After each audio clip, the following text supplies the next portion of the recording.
భానూస్ kitchen and life style. అందరూ ఎలా ఉన్నారండి? నేను కూడా చాలా బాగున్నాను. ఈరోజు వీడియో వచ్చేసి క్రాఫ్ట్ వీడియో అండి. క్రాఫ్ట్ వీడియో ప్లస్ మళ్ళీ ఇప్పుడు వచ్చేది శ్రావణ మాసం కదండి. శ్రావణ మాసం కూడా ఉపయోగపడుతుంది. శ్రావణ మాసం అంటే వరలక్ష్మి వ్రతం, వాటికి సంబంధించిన డెకరేషన్స్ అవి ఉంటాయి కదా. అమ్మవారు కూర్చోవటానికి ఆసనం అండి.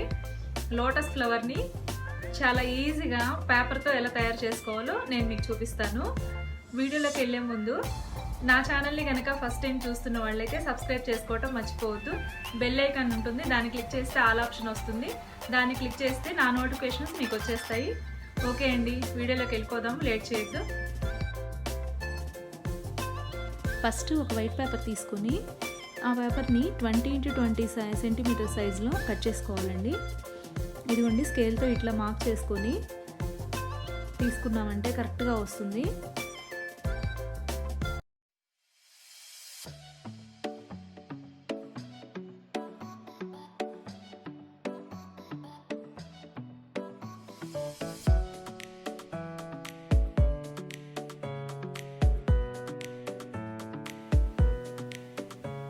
నెక్స్ట్ ఈ పేపర్ని కట్ చేసుకున్నాం కదా, దీన్ని హాఫ్కి సగానికి ఫోల్డ్ చేసేసుకొని వీడియోలో చూపించిన విధంగా దాని మీద మనం పెన్సిల్తో ఒక పెటల్ లాగా డ్రా చేసుకోవాలండి.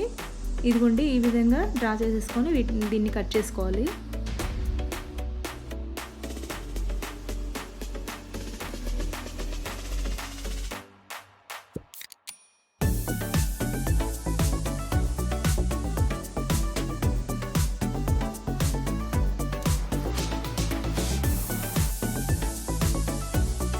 నెక్స్ట్ మనం ఇట్లా పేపర్ని కట్ చేసుకున్నాం కదా, ఈ గ్రీన్ పేపర్స్ మీద ఇదే విధంగా మార్క్ చేసేసుకొని ఇదే షేప్లో కట్ చేసుకోవాలండి. నేను 10 పేపర్స్ తీసుకున్నాను గ్రీన్వి.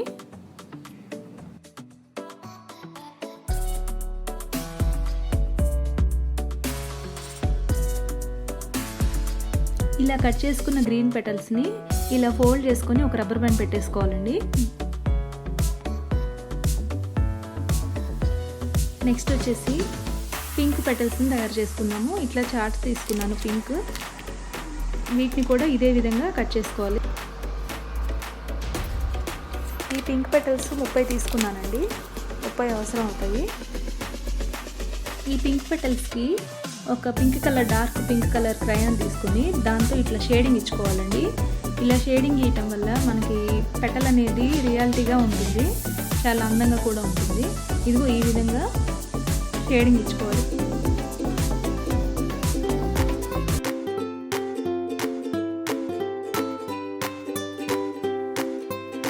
ఇలా క్రయాన్తో షేడింగ్ ఇచ్చిన తర్వాత ఒక చిన్న పేపర్ తీసుకొని దాన్ని మొత్తం ఒక ఈవెన్గా స్ప్రెడ్ చేసేసినట్టుగా ఉంటే చక్కగా చూడటానికి రియాలిటీగా ఉంటుందండి, చాలా బాగుంటుంది. చూడండి, ఇలా పింక్ పెటల్స్ అన్నిటికీ షేడింగ్ ఇచ్చుకోవాలండి. 30 పింక్ పెటల్స్ తీసుకున్నాను, అందులో ఒక 10 మాత్రం ఇట్లా ఫోల్డ్ చేసి రబ్బర్ బ్యాండ్ వేసేసుకున్నాను. నెక్స్ట్ 2 కార్డ్బోర్డ్స్ రెడీ చేసుకోవాలండి. రౌండ్గా కట్ చేసింది, ఒకటి పెద్ద సైజు, ఒకటి చిన్న సైజు.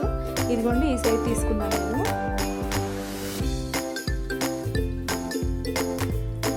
ఫస్ట్ పెద్ద సైజు కట్ చేసుకున్న, రౌండ్ కట్ చేసుకున్న కార్డ్బోర్డ్ తీసుకొని దానికి ఈ గ్రీన్ పెటల్స్ని ఫెవికాల్తో అంటించేసుకోవాలండి.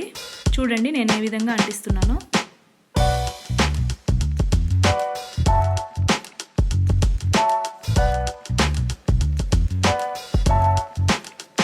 చూడండి, ఈ విధంగా గ్రీన్ పెటల్స్ అన్నిటిని 10 గ్రీన్ పెటల్స్ని కార్డ్బోర్డ్ చుట్టూ అంటించేసాను. ఇప్పుడు పింక్ పెటల్స్ తీసుకొని మనం ఫోల్డ్ చేసి ఉంచాం కదా 10, వాటిని మాత్రమే తీసుకొని ఫస్ట్ అంటించేయాలండి. దానికి 2 పెటల్స్కి మిడిల్లో అంటించేయాలి. చూడండి నేను ఏ విధంగా పెడుతున్నాను.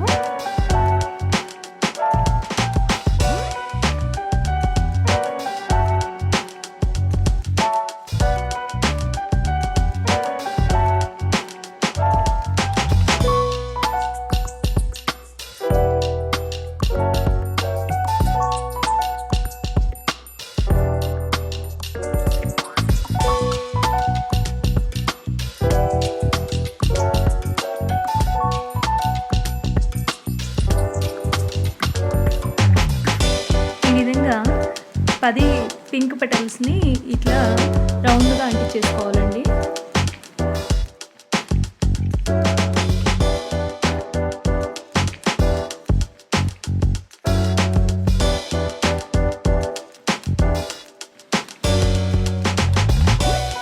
ఇప్పుడు లోపల పెటల్స్ని ఈ విధంగా కొంచెం కట్ చేసి మనం ఫెవికాల్తో అంటించేసుకోవాలండి. ఈ విధంగా చేయటం వల్ల పెటల్ అనేది నిల్చుంటుంది చక్కగా.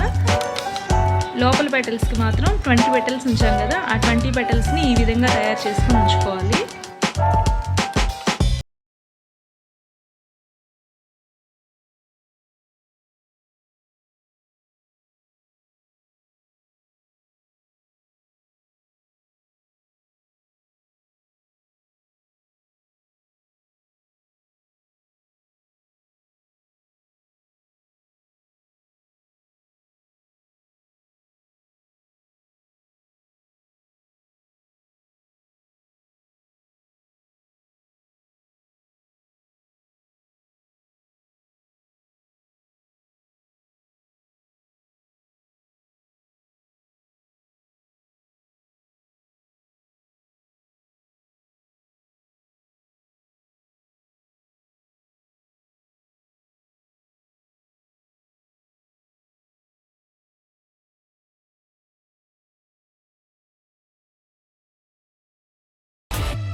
అయిపోయాయండి పెటల్స్ అంటించడం, మొత్తం ఫినిష్ అయిపోయాయి. పింక్ పెటల్స్ కూడా మొత్తం అంటించేసాము. చూడండి ఎంత అందంగా ఉందో, అచ్చం తామర పువ్వు ఉన్నట్టుగానే ఉంది కదండి రియల్గా. ఇప్పుడు నెక్స్ట్ వచ్చేసి లాస్ట్ ఫైనల్ స్టెప్ అండి ఇది. మనం చిన్న సైజు కార్డ్బోర్డ్ చేసి ఉంచుకున్నాం కదా, దానికి ఎల్లో కలర్ చార్ట్తో ఇలా రౌండ్గా కట్ చేసి తీసుకున్నాను. ఇలా ఫెవికాల్తో ఈ పేపర్ని స్టిక్ చేసేసుకున్నాము. ఇదిగోండి ఈ విధంగా పెట్టేసి చివర్లో కొంచెం అడ్జస్ట్ కట్ చేసేసి దాన్ని ఫోల్డ్ చేసి అంటించేసుకోవడమే.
చేసుకోవటం అయిపోయిందండి. చూసారా ఎంతో చక్కగా, అసలు నిజమైన లోటస్ లాగా అనిపిస్తుంది కదా, ఎంతో అందంగా ఉంది కదా. శ్రావణ మాసంలో లక్ష్మీ అమ్మవారికి ఇటువంటి ఆసనం వేశారంటే మీ ఇంట్లోనే కొలువై ఉంటుందండి లక్ష్మీదేవి. మీరు కూడా ఇలా చేసుకొని ఎలా వచ్చిందో నాకు కామెంట్ బాక్స్లో తెలపండి. ఓకే అండి, ఈ వీడియో కనుక మీకు నచ్చినట్లయితే లైక్ చేయండి, షేర్ చేయండి. ఇంకా మొట్టమొదటిసారి నా వీడియో చూస్తున్న వాళ్ళైతే సబ్స్క్రైబ్ చేసుకోవడం మర్చిపోవద్దు. ఓకే అండి, మరొక ఇంట్రెస్టింగ్ వీడియోతో మళ్ళీ కలుద్దాం. అప్పటి వరకు బాయ్.